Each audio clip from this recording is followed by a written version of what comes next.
किरमानी साहब ये बताइए कि नून लीग को खैरबाद कहने वालों की जो फहरिस्त है वो तवील होती जा रही है और उसमें शाहिद खाकान अब्बासी साहब का नाम आता है, मिफ्ता इस्माइल साहब का नाम आता है, दीगर कई नाम हैं। क्या वजह है इक़्तिदार के दिनों में लोग कम ही छोड़ते हैं? क्या वजह? फिर एक और तासुर आ रहा है कि जी जो फासला है नवाज शरीफ साहब के दरमियान और कारकुनों के दरमियान, उसमें बड़ा मतलब है फासला आता जा रहा है, खलीज पैदा हो गई है। जी मैं बिल्कुल आपकी बात से इत्तफाक करूँगा कि जितना नवाज शरीफ साहब को एक एक्टिव रोल अदा करना चाहिए था या जैसे वो माजी में करते रहे हैं, वो रोल वो अदा नहीं कर पा रहे या उनको करने नहीं दिया जा रहा। I really don't know. और उसका फिर नतीजा आपके सामने है।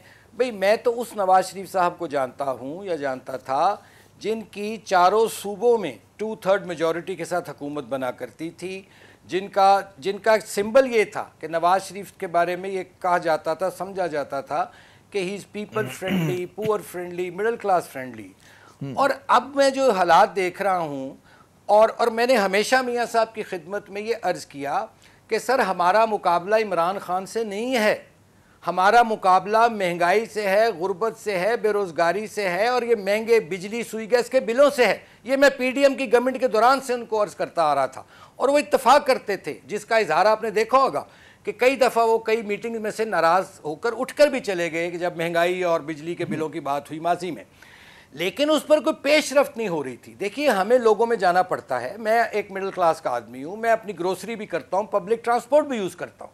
हमें लोग पूछते थे कि यार मियाँ साहब कहाँ हैं, हम बिजली के बिल नहीं दे पा रहे, हम सुई गैस के बिल नहीं दे पा रहे, हमारे बच्चों की तालीम हमें फ़ीस नहीं दे पा रहे, वालिदैन की दवाइयाँ नहीं दे पा रहे। लेकिन उस पर क्या पेशरफ्त हुई मुझे बताइए कि सिवाय जी कि आपने भी ये कहा कि नवाज शरीफ साहब उतने फाल नहीं है जितने कभी हुआ करते थे। क्या ये मतलब है इसकी वजह ये भी हो सकती है कि उम्र ज़्यादा हो गई है, अब उनके अंदर उतनी तवानाई नहीं है जो माजी में हुआ करती थी कि दिन में 6-8 जलसे कर लें? ये भी तो वजह हो सकती है ना? नहीं, आई डोंट थिंक। मैं नवाज शरीफ साहब को देखा है मैंने उनके साथ, माशाल्लाह ठीक हैं वो। बाकी वो बड़ा अनथक शख्स हैं। नवाज शरीफ साहब बहुत अनथक शख्स मैंने पाया उन्हें, जितना भी अरसा मैंने उनके साथ काम किया। हम थक जाते थे, वो नहीं थका करते थे। लेकिन क्या वजूहात हुई है, वही मैं कहता हूँ ना कि ये एक कहीं ना कहीं जब आप पावर पॉलिटिक्स की तरफ जाते हैं, आपका झुकाव हो जाता है, तो फिर वो फिर आपका क्या इसको कहते हैं, एक कॉम्प्रोमाइज आपको करना पड़ जाता है। मेरा ख्याल है कि मुफाहमत क्या की उन्होंने? PMLN जो है